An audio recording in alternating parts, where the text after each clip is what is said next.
4th of February, it's all about our lieutenant of duty. Olúbùnmi Adéọlá officially +1 today. Happy birthday to you. Lẹ́wọ̀ Adéọlá ọmọ ọlọ́jọ́ ìbí òní wòye ọkùn ní yẹ̀lẹ́ ò láṣẹ ìdùà wá gbọ́ mi. Àwọn Afẹ́nifẹ́re rẹ̀ mọ̀ ló parapọ̀ tán ké sí mi lónìí o, wọ́n pèèyàn kan gbòógì bíi ẹgbẹ̀rún èèyàn tí lé lọ́dún sí lónìí. Yétí Mama pẹ̀lú Símíà bẹ́ẹ̀ ni Dámilọ́lá òun Símbíàtù ni mo kí ọ. Rọ̀fíà òun Motúnráyọ̀ àti Ṣèyí fún mi wọ́n ní okú ọjọ́ ìbí òní o, ẹ̀mí rẹ̀ á ṣọ̀pọ̀lọpọ̀ lókè èpè. Isaac náà kàn sí mi ó ń pé kí n mọ kí ọ pẹ̀lú pàápàá jùlọ níbi ọkùnrin Ẹ́ríkì wọ́n pa àṣọdúnmọ́dún báyìí ní ṣàwọ̀ àṣọdúnmọ́dún ò ti ṣọdún èyí ò kò sì ní jẹ́ àṣegbẹ̀yìn.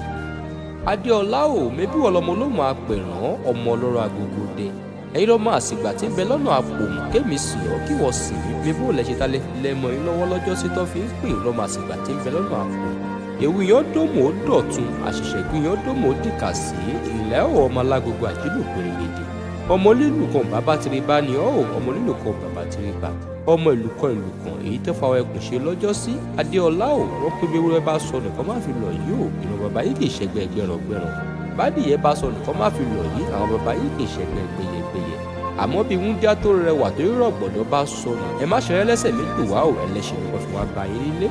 O Adéọlá ò ọdọọdún báyìí láàárọ̀ orógbó ò ọdọọdún báyìí láàárọ̀ haúsá ọdọọdún báyìí láàárọ̀ ọmọbìnrin orí àtẹ ò lọ́dọọdún làwọn mọ̀ rí o.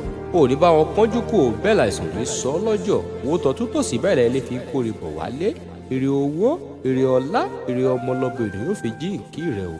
Wájú báyìí lọ́pàá ìbìtì rẹ̀ sí òwájú láti mọ̀ ọba òní bá wọn di ìròyìn láṣẹ Èdùà. We wish you long life and prosperity.